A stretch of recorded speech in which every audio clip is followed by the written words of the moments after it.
Sejam muito bem-vindos ao nosso canal, meus amigos pensadores. Hoje a nave Éticos, ela vai navegar aí pelo submundo dos mortos. Olha só que assunto, hein?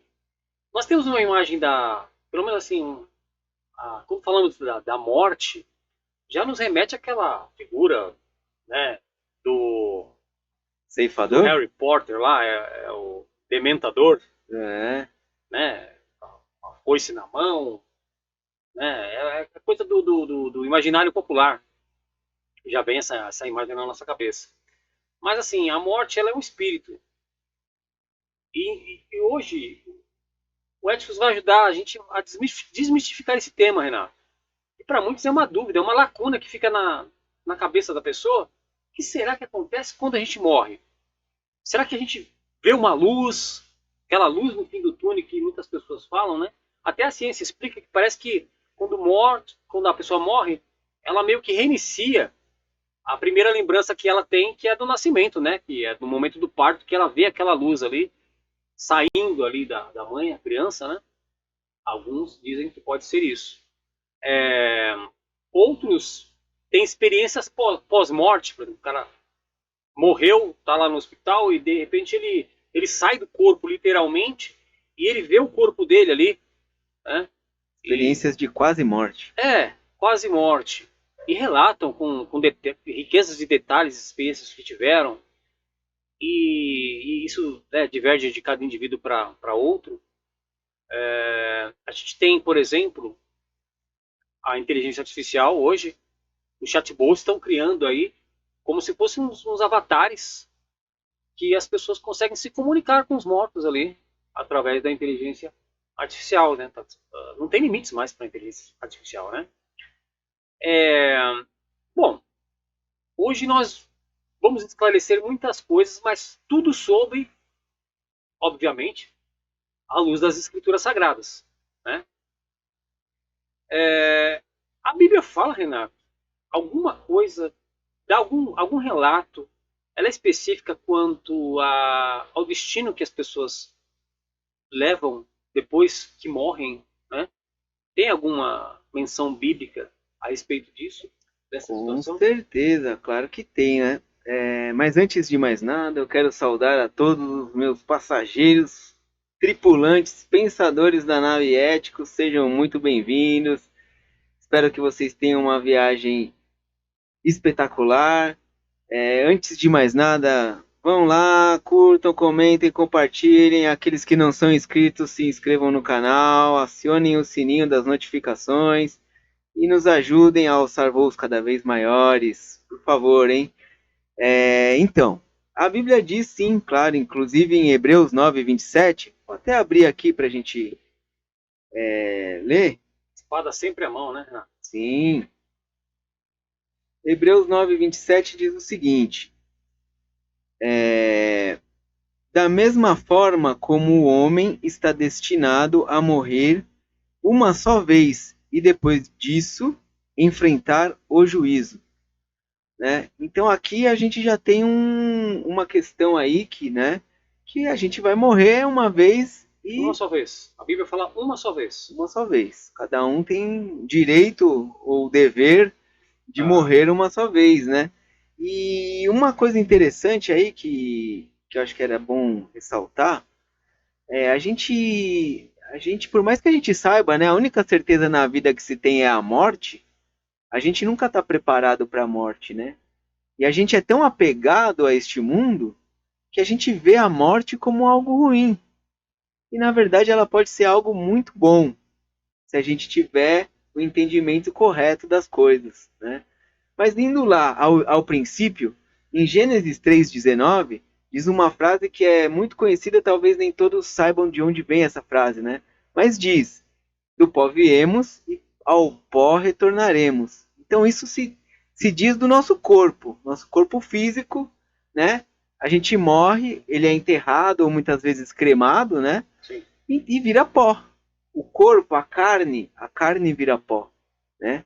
Ela veio do barro, né? Lá de acordo com Gênesis 1, né? Nós fomos construídos, né? Deus nos fez do barro e voltaremos para o barro. Mas os ossos permanecem, né? Você pode ver lá que quando você enterra, lá depois de um certo tempo tem que exumar os ossos, né? Sim. Mesmo aqueles que foram cremados, o pó dos ossos, eles permanecem lá, né? Mudam de forma, mas ainda Mesmo aqueles que foram jogados no mar, eles permanecem lá até o momento da ressurreição, né? Que a gente já até falou em vídeos anteriores, aí haverá um momento de que todos ressuscitarão. Mas enfim, isso é o destino do nosso corpo físico, né? O nosso corpo espiritual, ele vai para o plano espiritual, né? O nosso espírito, na verdade, ele vai para o plano espiritual. E aí a gente tem a passagem de Lucas 16, do 19 ao 31, onde Jesus conta a parábola do rico e do Lázaro. Então, o rico, né, tinha lá à sua porta um mendigo chamado Lázaro, que vivia ali das migalhas do rico, né, sempre importunando ele. E certo momento eles morrem, e aí o rico se vê lá junto a Hades, e ele olha para cima e vê Lázaro junto a Abraão. E ele questiona: ô seu Abraão, né? Ô, não era para eu estar aqui, né? Vamos trocar aí de lugar. Lázaro que tem que vir para cá, não sou eu que tenho que estar aqui. E aí Abraão repreende ele: não, você teve uma vida perfeita na terra, né? Lázaro sofreu horrores lá na sua porta, você maltratando ele, né? Então, isso aí já testifica, né, onde Jesus diz, né? Bem-aventurados os pobres em espírito, que herdarão o reino dos céus. E bem-aventurados também os humildes, que dele será a terra, né? Herdarão a terra também. A verdade é o quê? Que naquele período, que determinava quem ia para o céu ou quem não ia para o céu era a lei. Aqueles que seguiam a lei, aqueles que eram humildes, que amavam o próximo, que cuidavam, né, do seu próximo, eles iam para o céu. E aqueles que menosprezavam, que não tinham compaixão, que eram soberbos e eram apegados às suas riquezas, não iam para o céu. Mas veio Jesus e mudou tudo isso, né? Ele nos libertou lá com o seu sacrifício. E a partir daí, nós temos Mateus 10, 32, 33, onde Jesus diz: aquele que me confessar diante dos homens, será confessado diante do Pai. E aquele que me rejeitar diante dos homens, será rejeitado diante do Pai. Então aí a gente tem um divisor, né? Aquele que rejeitou, né? A gente já falou aqui da questão da condenação num vídeo anterior. Sim. Né? Aquele que rejeitou em vida Jesus, ele não estará com Jesus, né? No plano superior. E aquele que o confessou em vida estará com ele no plano superior. Então esse aí é o caminho da morte, tanto carnal quanto espiritual. Interessante. Gente, perder uma pessoa, todos nós, eu inclusive, né? Acho que todo mundo já teve uma experiência de perder alguém que a gente ama. É uma sensação de um ciclo que foi interrompido, às vezes com silêncio. Você queria ter dito mais coisas e não conseguiu. Tudo isso remete a pessoa a querer dar uma continuidade, trazer uma prorrogação daquela convivência que teve com a pessoa que se foi, né? E assim, o mal ele sabendo dessa condição humana, ele faz um intermédio dessa situação aí. E aí você falou, não, né? Tem pessoas que não sabem para onde foi a pessoa que morreu e querem ter certeza de que ela está bem. Aí buscam. São apegadas à pessoa, né? né? Eu queria citar uma frase de um pensador aqui, que é Leonardo da Vinci. Ele tinha uma frase que dizia que todas as obras que a pessoa faz, que ela faça bem feita, que ela faça de uma maneira perfeita, para que depois que ela, obviamente, não tiver mais nesse plano, aquelas obras sejam lembradas, né? Me veio até a frase, né? Elvis não morreu. Porque a obra dele é tão impactante, né? impactante, atual, né? É lembrada com carinho, marcou tanto uma época, que as pessoas acham que realmente parece que ele está vivo. A obra dele é uma coisa que está viva ali na memória das pessoas, né? Então, assim, é um assunto delicado. A gente aqui, né, estamos falando desse assunto, mas sabemos, com todo respeito, que não é fácil perder alguém que a gente ama. Mas vamos lá, no mundo dos filmes, Renato, nós temos aí o filme do Ghost, lembra do Ghost? Sim, claro. Tem ali a Demi Moore com o Patrick Swayze, eles têm um romance ali, e é como eu falei, o ciclo é interrompido, e aí o Patrick Swayze ele volta e tenta se comunicar com ela ali, né? Através de uma médium, porque ela não consegue enxergá-lo. Então a médium faz aquele intercâmbio ali, e ele ali dá conselhos para ela, tenta facilitar a vida dela, livrá-la de alguns problemas ali que ela poderia ter, até um certo período. Depois ele se ausenta, né? A gente subentende que ele cumpriu a missão dele e vai para um outro plano. Tem o filme dos Outros também, da Nicole Kidman, que ela se muda para uma casa e aí ali tem seres, pessoas já falecidas que tentam estabelecer uma comunicação com ela ali, pedem uma certa ajuda para ela. O filme do Bruce Willis, Sexto Sentido, aquele garotinho que fala I see dead people. O tempo todo eu vejo gente morta, né? Nossa, e ele tinha uma expressividade assim, né, de falar essa questão. Ficou até essa frase meio perpetuada aí, né? Mas então, ele afirmava com total clareza que ele via. Gente, e de fato vê mesmo. Muitas pessoas veem e se comunicam, escutam vozes, veem mesmo. Tá? A gente não está negando isso. O que o Renato vai explicar agora é se essas pessoas veem de fato os respectivos mortos. Escutam de fato os respectivos mortos. Será que são eles mesmo que estão se fazendo ser vistos? Se fazendo serem ouvidos? Renato Cóstola, nossos passageiros tripulantes querem saber. A Bíblia fala alguma coisa sobre a comunicação dos mortos? Existe uma maneira de a gente se comunicar com quem a gente já perdeu? Né? Sim, fala sim. Inclusive, em Samuel, na primeira carta de Samuel, né, primeiro livro de Samuel, no capítulo 28, ele conta a história de Saul, né, em que ele pede para se encontrar com uma médium, né, porque ele queria falar com Samuel, que era o profeta lá daquela época, que já tinha morrido. Era amigo dele, inclusive, né? Muito amigo, né? Sim.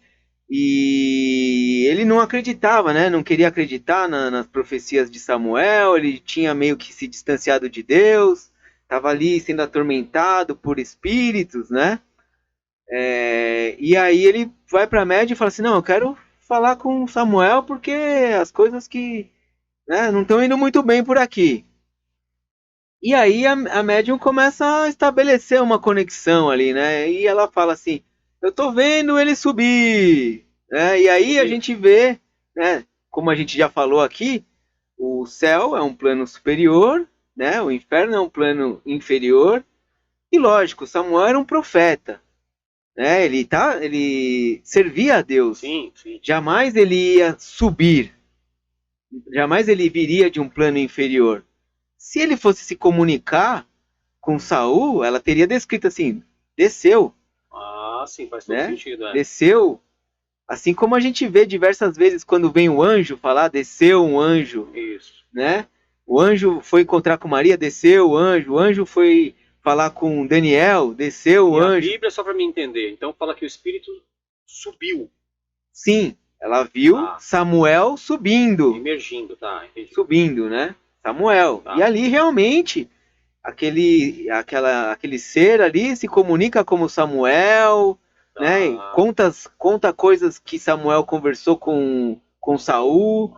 E no fim ele até fala, né? Ó, você não acreditou nas minhas profecias que eu falei, mas elas irão se cumprir e você e seus filhos se encontrarão comigo, né? Mas calma aí, Saul não estava mais junto de Deus, né? Ele não estava mais seguindo a Deus. Sim, ele então, tinha se rebelado. Já tinha se rebelado, já tinha se afastado, estava sendo atormentado por um espírito maligno. Quer dizer o quê? Que ele ia se encontrar com alguém que está no céu? Não, tem né? uma conflitância aí. Então aí, se você lê assim meio que despretensiosamente, sem muita atenção, sem muito entendimento, você vai acreditar que sim, ele conversou com Samuel da forma como. Mas se você prestar atenção a detalhes, né, que mostram que não era Samuel. Então não era Samuel. Então aí como que a gente conclui tudo isso, né? Em Jó capítulo 1, versículo 7, Deus se encontra lá com os anjos e inclusive Satanás está lá também conversando com Deus. E aí Deus pergunta para Satanás: de onde vieste? E Satanás fala assim: estava perambulando pelo mundo, vagando pelo mundo, observando a terra. E aí na primeira carta de Pedro, no capítulo 5, no versículo 8, também Pedro diz assim, que o inimigo, ele está ao redor como um leão, observando e rugindo para ver quem ele vai devorar. Então isso quer dizer o quê? O inimigo e os seus anjos caídos, eles estão o tempo todo nos observando desde o princípio. Ele nos conhece melhor do que nós mesmos. Ele conhece a palavra melhor do que nós. Sim. Eles conhecem tudo. Então, e já falamos aqui, eles são mestres em enganar, em se disfarçar. O inimigo ele pode facilmente se disfarçar de anjo de luz para nos ludibriar. Então, a gente tem que tomar muito cuidado quando a gente acha que está ali se comunicando, tendo uma experiência sobrenatural, né? Realmente é uma experiência sobrenatural. Sim, mas com quem realmente a gente está se comunicando, né? Então a Bíblia é bem clara quanto a isso. Inclusive, em Eclesiastes 9, 5, e no versículo 5, no versículo 10, fala que quem morreu não lembra de mais nada, não tem lembrança da sua vida. E aquele que morreu, ele não tem atividade nenhuma, não tem planejamento, não tem conhecimento e não tem sabedoria. Então o seu espírito após a morte, ele fica ali no plano espiritual, aguardando o momento da sua ressurreição, onde o seu corpo, né, será restaurado da forma glorificada, né, de anjo, né, ou de anjo celestial, ou de um anjo caído.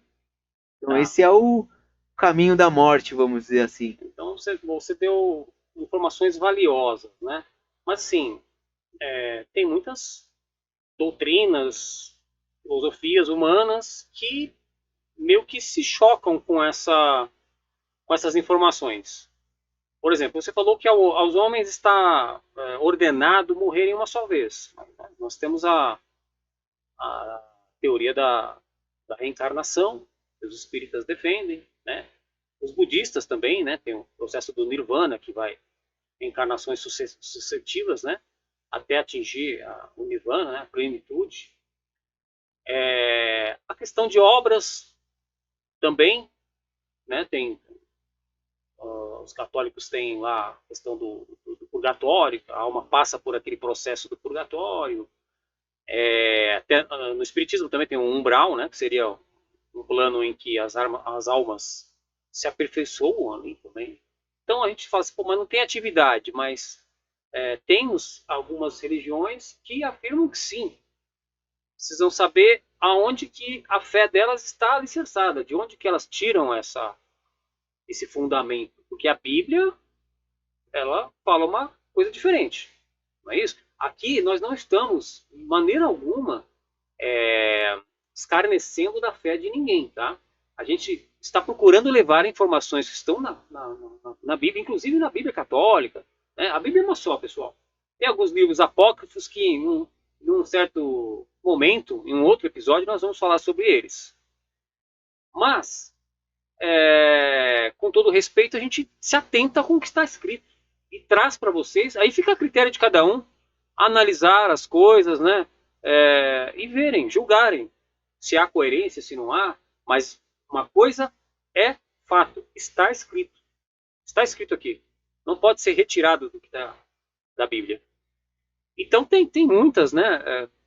Eu falo doutrinas, filosofias que remetem a gente ficar pensando sobre o que está escrito na Bíblia. Bom, pessoal, o fato é, todas as decisões que a gente pode ter para sabermos se vamos estar ou junto com Deus ou não, cabe a nós termos essas decisões em vida. Cuidarmos para ter esse tempo com antecedência, né, Renato? Sim. Para poder definir o local para onde iremos. E depois de mortos, obviamente, os mortos em Cristo, os que não morreram em Cristo, todos nós seremos julgados. E é sobre esse julgamento que falaremos no nosso próximo episódio, onde todos nós nos encontraremos diante de Deus e todas as nossas obras serão expostas a todos, umas para honra e umas para desonra, né? Ou você vai ser galardoado ou será julgado. E isso falaremos no nosso próximo episódio do Éticos. Bom, como vocês podem ver, chegamos ao fim da nossa viagem. Espero que vocês tenham gostado. Se gostaram, por favor, compartilhem, curtam, comentem, deixem aí sugestões, elogios.